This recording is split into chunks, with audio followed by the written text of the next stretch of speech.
If you are trying to melt stubborn, visceral belly fat, get the deepest sleep of your life, or reverse your biological age, you have definitely heard of growth hormone secretagogues.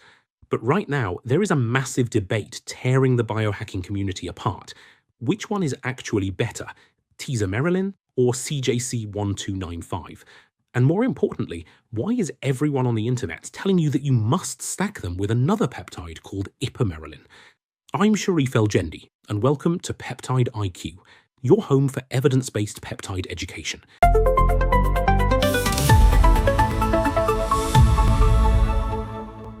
Today, we are going to end the debate.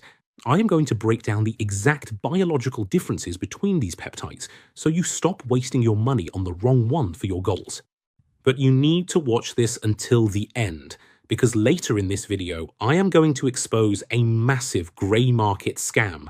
I will show you the exact chemical reason why the expensive Tesamorelin you just bought might actually be a cheap fake, and I will teach you step by step how to read a certificate of analysis to protect yourself. Quick disclaimer, I am an educator and a researcher, not a doctor. This video is for educational purposes only and is based on published clinical data. Always consult a physician. Let's rebuild the engine. Let's dive in the biology. Firstly, how does the growth hormone system actually work? Your growth hormone system works like a carefully controlled communication network. The hypothalamus in your brain sends a signal called growth hormone releasing hormone, or GHRH. That signal reaches the pituitary gland, which releases growth hormone. Growth hormone then acts throughout the body and also signals the liver and other tissues to produce IGF-1. IGF-1 is involved in growth, tissue regulation, and metabolism. But your body also has a braking signal called somatostatin. Somatostatin hormone helps prevent uncontrolled growth hormone release. So the system is not simply an accelerator. It is a delicate balance between stimulation, inhibition, and feedback from IGF-1. Before we can even talk about Tesamorelin or CJC1295, we have to talk about the lock and key of this entire stack, Ipamorelin. As we mentioned before, your pituitary gland produces natural human growth hormone, but your body loves balance, so it produces that braking hormone, somatostatin. Think of somatostatin like a biological brake pedal. Even if your body wants to release growth hormone, somatostatin physically blocks the door, so it cannot get out. This is where Ipamorelin comes in. Ipamorelin is a GHRP, a growth hormone releasing peptide. It mimics your body's natural hunger hormone, ghrelin. When you inject it, it doesn't just ask your body for growth hormone. It physically cuts the brake line. It temporarily neutralizes the somatostatin. If you take Tesamorelin or CJC alone, you get a moderate, level 3 growth hormone pulse. But if you take them alongside Ipamorelin, the brakes are gone, and you get a level 10 massive fat-burning pulse. This is why Ipamorelin is the foundation of any stack. As a bonus, it is also the exact peptide that forces your brain into heavy, restorative, slow-wave delta sleep. But if you are going to buy CJC1295, there is a crucial scientific distinction you must understand. You will see it sold in two versions, with DAC and without DAC. Always, always choose without DAC. DAC stands for Drug Affinity Complex. It is a chemical bond added to the peptide to make it last longer in your bloodstream. CJC without DAC, which is scientifically known as MOD-GRF-129, has a short half-life of about 30 minutes. It goes in, creates a massive natural pulse of growth hormone, and then clears out. This mimics your body's natural biology and allows your pituitary gland to rest. CJC with DAC has a half-life of 8 days.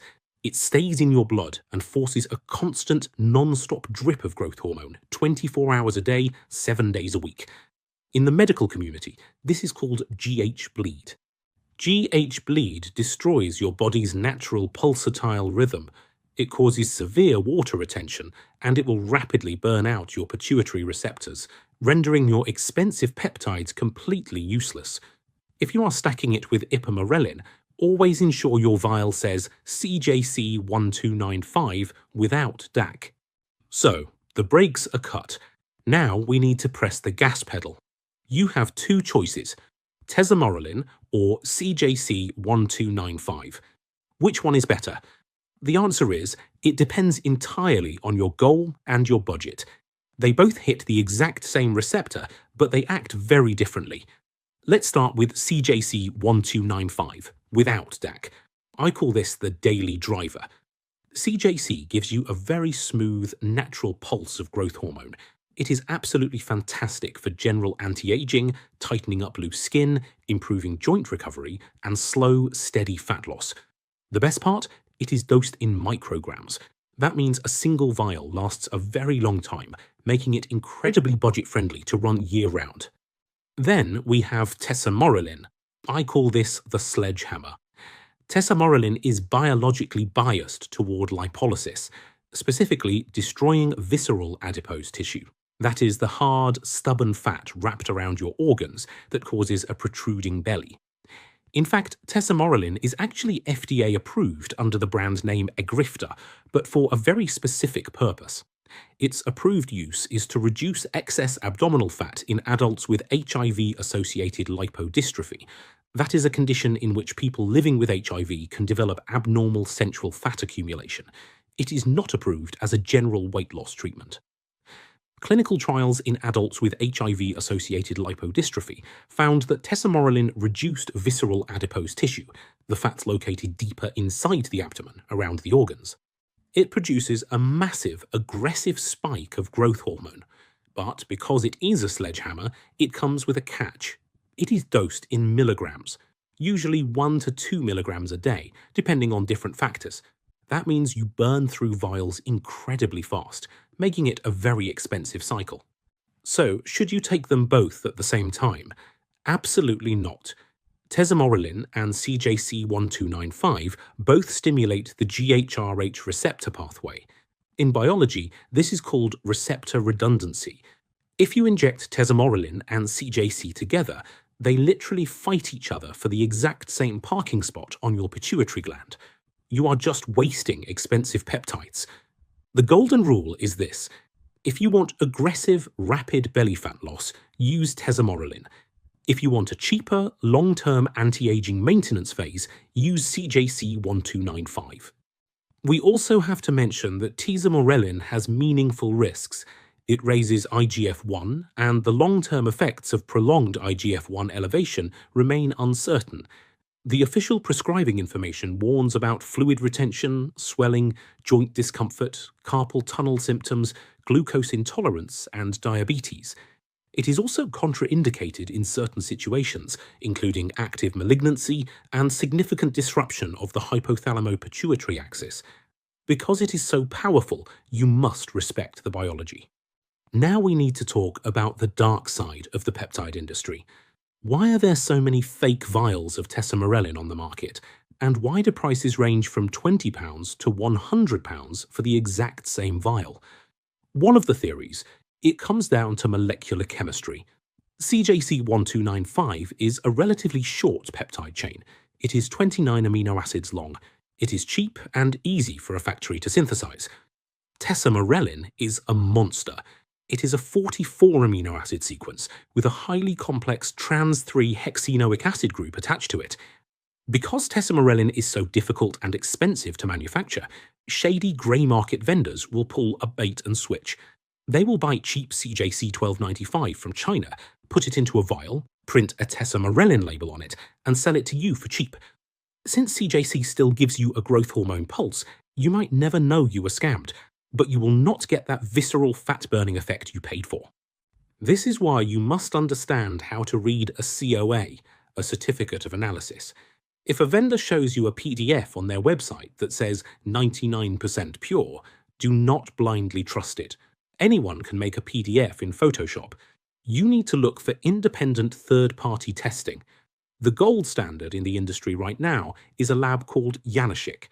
If a vendor is legitimate, their COA will have a task number and a verification key at the top. You do not verify this on the seller's website. You go to the laboratory's actual website, type in that key, and the lab's own secure server will pull up the exact chemical test. It will mathematically prove that the vial actually contains the heavy Tesamorelin molecules and not cheap fillers. To wrap it up, if you are building a protocol, Ipamorelin is your master key that cuts the biological brakes. Tesamorelin is your 12-week sledgehammer for melting stubborn belly fat, and CJC 1295 is your budget-friendly, long-term anti-aging cruiser. And remember the golden rule of this stack. You must inject them on a completely empty stomach, usually right before bed. If you eat food, your body releases insulin, and insulin physically blocks growth hormone from working. Finally, you must take the weekends off to stop your pituitary gland from burning out. If this breakdown helped you understand the biology behind your research, hit the like button and subscribe. In the next video, we are going to talk about the weight loss peptide that is making Mounjaro and Ozempic look obsolete. I am going to break down the secret third receptor of retatrutide and why it is the absolute ultimate compound for melting visceral belly fat and fixing your metabolism. Drop a comment below and let me know which stack you are currently researching. I'm Sherif Elgendy. Stay safe, do your math, and keep optimizing.